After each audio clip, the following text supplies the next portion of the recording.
नई दिल्ली की automotive skill development council AC DC ने शुक्रवार को होटल हयात रेजेंसी में सफलतापूर्वक एनुअल कॉन्क्लेव का आयोजन किया। सहयोग, सशक्त, गतिशील और सफल थीम पर आयोजित इस कार्यक्रम में बतौर मुख्य अतिथि सामाजिक न्याय अधिकारिता मंत्री रामदास अठावले मौजूद थे। इस मौके पर ऑटोमोबाइल इंडस्ट्री के दिग्गज लीडर्स, नीति निर्माता, कौशलाचार्य, प्रशिक्षक आदि भी उपस्थित थे। मुख्य अतिथि पहुंचते ही रामदास अठावले ने अपने संबोधन में कहा कि सरकार कौशल विकास के जरिए समाज के वंचित वर्ग को सशक्त बनाने के लिए प्रयासरत है। उन्होंने कहा कि ऑटोमोटिव क्षेत्र में भारत के युवाओं के लिए कई अवसर प्रदान करता है और एएसडीसी के कार्यक्रम के माध्यम से हम यह सुनिश्चित कर सकते हैं कि यह आवश्यक है कि हम युवाओं को प्रशिक्षित कर उन्हें प्रमाणित करने पर ध्यान केंद्रित करें जिससे वे सफल हों। वाली भी जो रिक्शा है उसको बनाने की कंपनियां बहुत सारी अनेक जगह पर है। तो इसी तरह ड्राइविंग का ट्रेनिंग है, उसी तरह मतलब इनको और भी मतलब अपना बिजनेस बढ़ाने के लिए कम से कम इस संस्था के माध्यम से 8 लाख से ज़्यादा महिलाओं को और नौजवानों को ट्रेनिंग दिया जाने वाला है। नमस्कार, मैं वेंकटेश गुलाटी हूँ। मैं वाइस प्रेसिडेंट हूँ ऑटोमोटिव स्किल डेवलपमेंट काउंसिल में। आपका इस कॉन्क्लेव में धन्यवाद आने के लिए।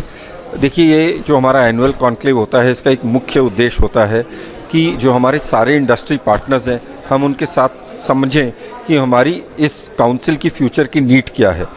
तो जैसे आज का कॉन्क्लेव है, इसमें आपको सारे जो स्ट्रैटेजिक पार्टनर्स हैं मिलेंगे, जो हमारी गाड़ी बनाते हैं, जो जिसको हम ओरिजिनल इक्विपमेंट मैन्युफैक्चरर्स बोलते हैं। फिर उसके आगे जो कंपोनेंट मैन्युफैक्चरर्स हैं उनके रिप्रेजेंटेशन है। फिर जो हमारे डीलर भाई हैं उनके रिप्रेजेंटेशन है।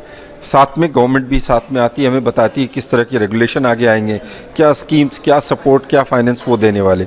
इन सब का जो हमारा कोलैबोरेशन में जो अंडरस्टैंडिंग होती है, उसके बाद हमारा रोल आता है एएसडीसी का, जो हमारे कंटेंट प्रोवाइडर है, और साथ साथ एंड में जो हमारे ट्रेनिंग पार्टनर्स हैं। आज खुशी होती है बताने में कि लगभग 70 ट्रेनिंग पार्टनर्स आज हमारे इस कॉन्क्लेव में आए हुए हैं, जो सब समझना चाह रहे हैं कि उनको फ्यूचर अपने चेंजेस कैसे करने हैं। तो आज के कॉन्क्लेव के हिसाब से हमें शॉर्ट टर्म और लॉन्ग टर्म अपने गोल्स मिलते हैं। लॉन्ग टर्म गोल्स ऑब्वियसली बने होते हैं, वो हर कॉन्क्लेव में एनुअल में वो स्ट्रेंथन होते हैं या चेंज होते हैं कि भाई ये नई टेक्नोलॉजी आ गई। शॉर्ट टर्म मिलते हैं कि हमको इस 1 साल में हमें आगे क्या करना है। हमारे सारे जो स्किल ट्रेनिंग पार्टनर्स हैं, अगर कोई 100 ट्रेनिंग कर रहा है 1 महीने में, तो अगर इंडस्ट्री 10% ग्रो कर रही है, इट मीन्स कि हमें कम से कम 10 से 15% मैन पावर रिक्वायरमेंट बढ़ेगी। तो उनको भी अपने ट्रेनिंग सेंटर्स में मैन पावर में उस हिसाब से आगे लाना। सस्टेनेबिलिटी की आज यहाँ बात हुई थी, तो उस पे आप किस तरह से आपने कदम उठाए हैं? देखिए, सस्टेनेबिलिटी एक बहुत ही इम्पॉर्टेंट चीज़ है। इससे ऑटो का ज़रूर इम्पॉर्टेंट रोल है, बट ओवरऑल हमारे हिंदुस्तानी के लिए जिस तरीके से पॉल्यूशन आ रहा है, हमारा फ्यूचर जनरेशन आ रहा है, और उसमें मेजर जो डिफरेंस आता है वो ये आता है कि हम किस तरीके के इंजन यूज़ कर रहे हैं, किस तरह का पॉल्यूशन कितना वो टेल पाइप से निकलता है, और इन सब को स्टडी करके हमें किस तरीके की मैन पावर चाहिए जो इस तरीके की ट्रेनिंग प्रोवाइड करा पाए, जो सस्टेनेबल गोल्स को रीच कर पाए। वो हमारा रोल होता है। जैसे अभी हमारी स्टडी चल रही है, बैटरी या इलेक्ट्रिक व्हीकल बोलें, आइस बोलें, इस पे ऑलरेडी हम आगे स्टडी कर रहे हैं कि हम हाइड्रोजन की ट्रेनिंग कैसे कर पाएँ, क्योंकि हाइड्रोजन एक बड़ा गोल है सस्टेनेबिलिटी के लिए। उसके अलावा हम फ्यूचर की और स्टडी कर रहे हैं कि आज जैसे लिथियम और लेड आयन बैटरी बनती है, आगे सॉलिड स्टेट बैटरी की बात हो रही है, सोडियम की बात हो रही है।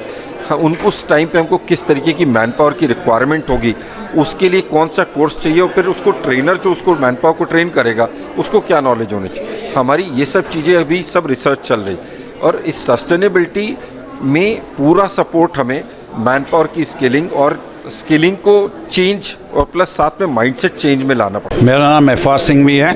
मैं एएसडीसी का इस साल प्रेसिडेंट हूँ और joint managing director of Sansera engineering limited. ASDC में we are working on collaborating all our efforts, that is industry partner, government, our franchisee partners, our auto industry component manufacturers, dealers.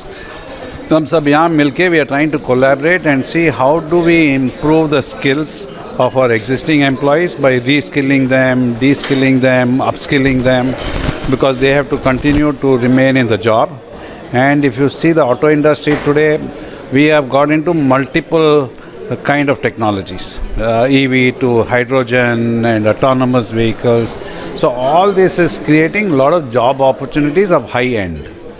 and therefore our interest in ASDC is to not only cater to the low end of the job, but also look at how do we get the marginalized society members at the high end of the auto sector job. And so if you saw presentation by Bajaj on their BEST program, where they are trying to get students from tier 2, 3 and 4 cities in the best universities, and with the latest current technologies and the new upcoming technologies, getting them trained. So by doing this, we are trying to achieve multiple skill requirement of high growing auto industry, at the same time creating opportunity.